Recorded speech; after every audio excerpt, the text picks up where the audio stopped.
I really love making frittatas. They're one of the favorite things I like to cook for several reasons. Number one, nobody gets upset. There are no rules with frittata.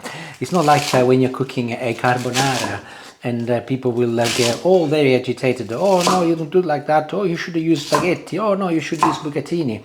Oh, you don't put cheese at the end, you put cheese at the beginning, and all that rubbish. Frittata is different. Frittata, they are neutral, neutral ground.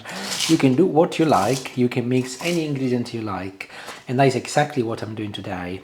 These are the stems left from the first 2 episodes of the series that I'm producing from patch to plate. And in the first episode I did some galette greens, and in the second episode I cooked some gnudi. And these are the stems from both the chard and the spinach, which I said at the time I was going to cook today. And I will be making a frittata. This is actually a very typical thing that they do in Sicily. Very resourceful, what they used to do in Sicily. Things have changed, unfortunately, nowadays also over there, where really anything that was possible to cook, they would cook. And this is very much what my mum used to do. She would buy a bunch of chard, or my dad would buy a bunch of chard, and she would cook the leaves the first day, like I did with the galette greens, and then she would do a frittata the following day. And she would mix whatever she had in the fridge, and that is exactly what I'm doing today. More often than not, I will add onions to my frittatas, and today is no exception. But Julie came in earlier with some onions from the garden that they apparently, these were about to go to seeds, and she was trying to grow them. But we had a heavy thunderstorm last night, and they broke. So she just brought them in, and I decided to use what Julie's given me. But this is obviously from the garden, and I'll make sure that I'll use everything. I washed it, of course. But if I didn't have Julie's onion, I would have used a normal red or white onion. But I like this, as it will make the dish even more homemade, because I'm using pretty much ingredients sourced from our vegetable patch. And you'll have noticed that I chopped all of the stems in very similar size so that they will cook together, and I'll mix everything together with the onions now. If you watched any of my videos, you will know that we love garlic here, and today is no exception. So I've got a very large clove of garlic over here, and I'll crush it using my knife. Perfect. Frittatas are also very good friends, and they will get you out of a hole. Many times we have actually had only eggs, and we think, oh, what shall we have for dinner? We didn't feel going to the supermarket, so we end up making a frittata, because as long as you've got eggs, really, you can mix pretty much with anything. I've just added a little olive oil cold in my pan, and I'll move to the hob and I'll start sizzling it. The temperature at the moment is medium high, and the garlic has been sizzling for a good 30 seconds, and it's a good time to start adding my stems and my chopped onion. So very gently I'll progressively add it in so that I don't make a mess. And I'll give everything a good mix to ensure that the oil covers all of my greens. And I will turn the temperature down onto medium now, and I'll place the lid on, and I will leave it to cook with the lid on for about 8 to 10 minutes. But occasionally I will come in and I'll give it another mix. In the meantime, I'll get the egg and the rest of the ingredients ready. Whenever I do make a frittata though, I always make more than what we need, and the good thing is that you can actually put it in the fridge, and very often, actually more often than not, it's nicer when it's out of the fridge the day after.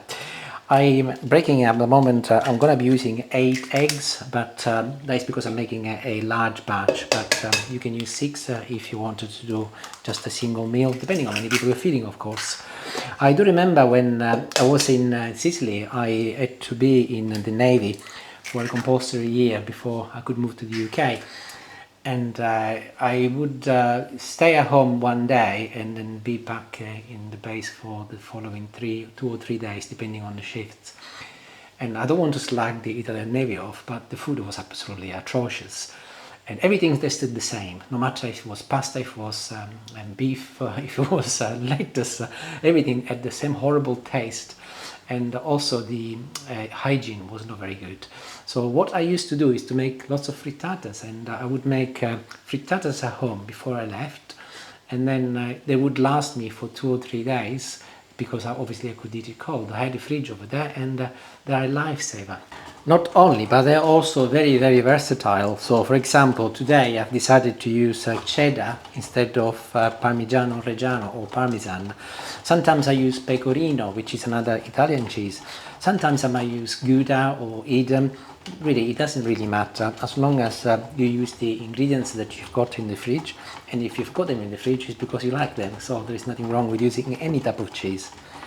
And I think that's enough. I'll give you quantities as always in the description, of course. It sounds like I am the frittata ambassador today. I was about to say you do not need any fancy tools either. Firstly, I'm going to add a teaspoon of salt. 2 of these is the equivalent of a teaspoon, by the way, about 5 grams. No fancy tools, just a fork, and go along and mix all of your eggs together.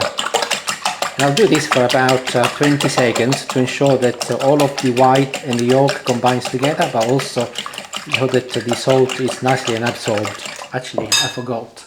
I'm terrible with salt and pepper. I'll add it now so I don't forget either. I think it's because one of those granted things and then you forget. So these are done. So the next thing to do is to add the cheese. Here it is, it goes in. And that is pretty much it. I'll mix it together now and I'll wait for my vegetables to finish cooking and then I'll mix them together and we can make the frittata. So 10 minutes have passed. I've given this a little shake halfway through, so let's have a look to see what they look like and see if they need to cook any longer. And they're nearly there. They're still a little bit crunchy. And I would advise that you leave them until they are soft, unless you like crunchy chard and spinach stems.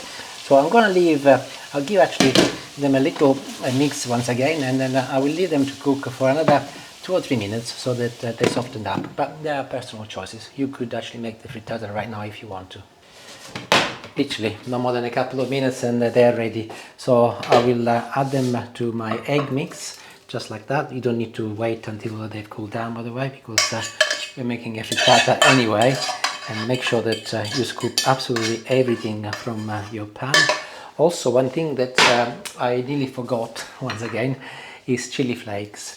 Again, I said I forgot. They are again personal choices, but I think a little bit of spiciness from chili flakes, a few chili flakes, not a lot, makes it even better. So again, you can or you cannot, it's up to you. So next thing is to mix everything together and let the frittata partially cook if you like, because everything is so hot it doesn't really matter, as I said. And that is very much ready. So I'll move back to the hob. I will get the pan up to temperature once again and then we can pour it in. And here I go again. I'll apply a little olive oil first. And I'll wait until it gets nice and hot. I've got it on a medium-high, number 7 at the moment. And the oil is beginning to make that lovely sizzling noise, so it is actually at temperature. So very simply, whilst it's still very hot, add the egg. I'll quickly make sure that it's evenly distributed, and I will turn the temperature down now. At the moment I am on medium-high, so I'll go to number 4 to start with. And where is my lid? Over here. And I'll put the lid on. And I'll leave it on a medium-low, number 4, or if you've got gas, very, very low. This is one of those dishes where it will taste delicious as long as you take your time and you're patient. And because it's got the lid on, it will create steam, and it will cook gently from underneath, but also the steam will start cooking the top. So I'll check it in about 5 to 7 minutes, and we will see what it looks like, and then we can see when it's time to turn it around, and I'll show you how I do that. See you in a little while. And I'll do a 5 minutes check-in to see what it looks like and show you. So I'll remove the lid, and if you take a look, it's beginning to cook absolutely beautifully. There are some little bubbles at the edges over here, and that is exactly what you'd expect. And the temperature is medium-low, of course, and but the middle is still very liquidy, so that means that it's still too early to turn it around. So I'll put the lid back on, and I will leave it for another 5 minutes. By the way, I mentioned another couple of dishes reference the series, and if you're new to the channel and you would like to see those 2 episodes, they will be all in a playlist which I'm naming from patch to plate. But also have a look at the channel. There are lots of vegetarian dishes if you like vegetarian, or if you like all sorts of food. I cook lots of Sicilian and Italian food. And if you like the channel, subscribe. That would really help me. Thank you. It has been 10 minutes and I'm ready to do the 10 minutes check. Why do I do all of these checks? And by all means, skip to the end if you don't want to see the intermediate steps. Because actually my channel is not about speed, it's not about getting a video out there, it's about sharing what I do at home and how I cook.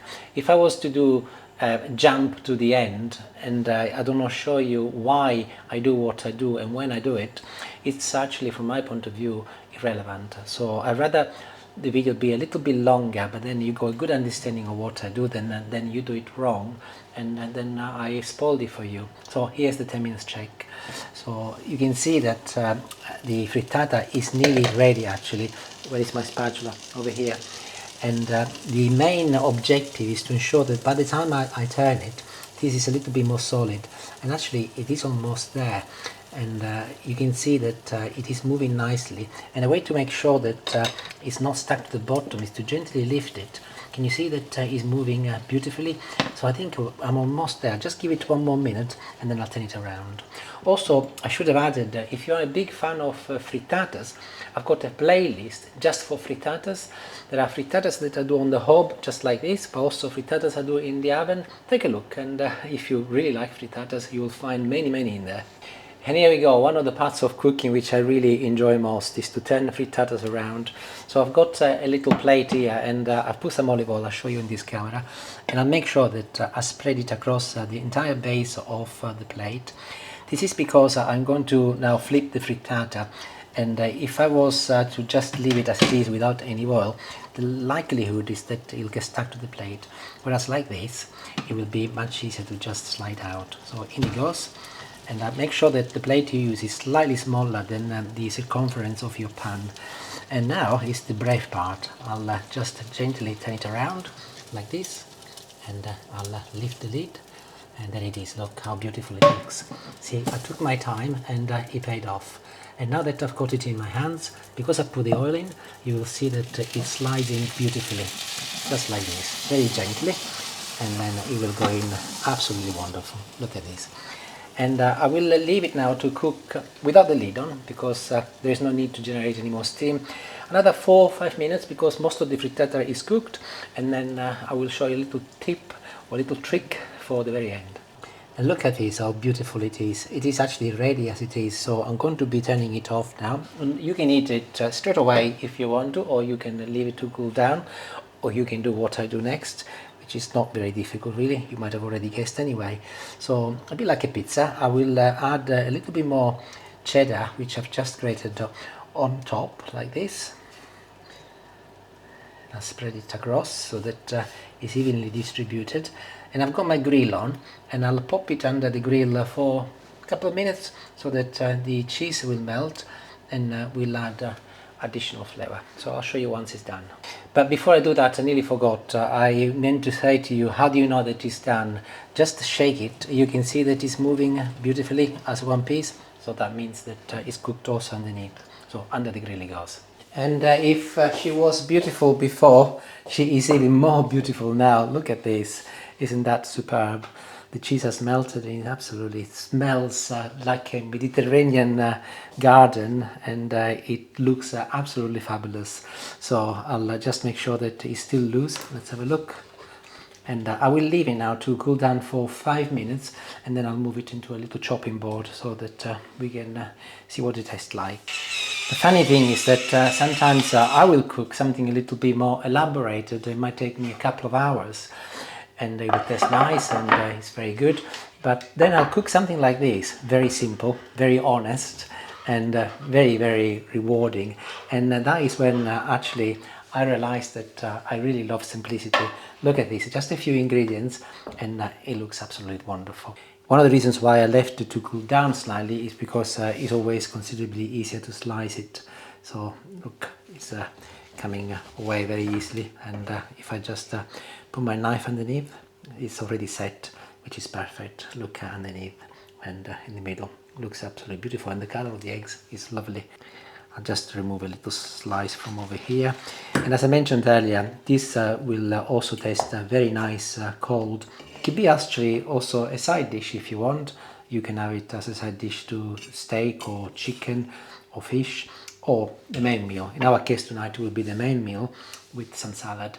My mum used to put it in the middle of a bread roll the day after for me to take to school. It was lovely. And it is absolutely wonderful. The freshness of the chard and the spinach stems is very noticeable, and also the onion has got a lovely kick, and the little chili flakes I've added, perfect. Make it and let me know how you get on. I hope you do make it. It would be a shame not to. And you can use any greens you like. As long as you take your time, you make it with love, and love it what it will give you back. Thank you for watching, and arrivederci. Ciao.